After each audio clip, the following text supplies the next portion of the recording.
Late at night, Sarah was getting ready for bed when she heard a soft knock at her front door. Confused, she checked the time, 11:58 p.m. She wasn't expecting anyone. Peeking through the peephole, no one was there. Shrugging it off, she locked the door and headed to bed. Just as she slipped under the covers, her phone buzzed on the nightstand. A new message from an unknown number. "I'm at your door." Heart racing, Sarah checked the peephole again.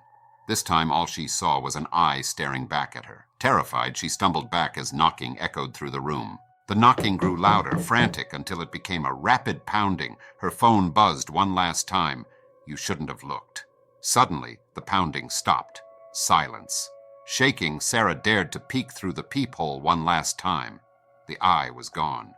But when she turned around, the thing that had been outside was now standing right behind her.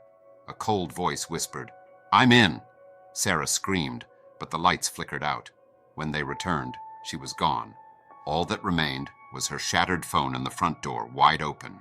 The next morning, Sarah's house was eerily quiet. Hours later, her friend Claire stopped by to check on her. The front door was slightly ajar. Inside, Claire found Sarah's cracked phone on the floor.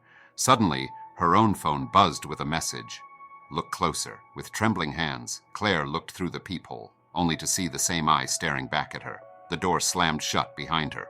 Claire spun around, but the room had turned dark. She heard a soft scraping sound. A figure emerged from the shadows, inching toward her with a twisted grin.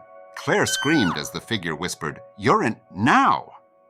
The door flew open, but her scream was swallowed by the darkness. The house stood still once again. Days passed, and Sarah and Claire were missing. Jake, determined to find answers, went to Sarah's house alone. As he entered, his phone buzzed. "Look closer." Jake lifted Sarah's phone and looked through the peephole, finding nothing. But then his phone buzzed again. "Behind you." He turned, but it was too late. The lights went out. When they flickered back on, Jake was gone, just like the others. The house stood silent, waiting for its next victim.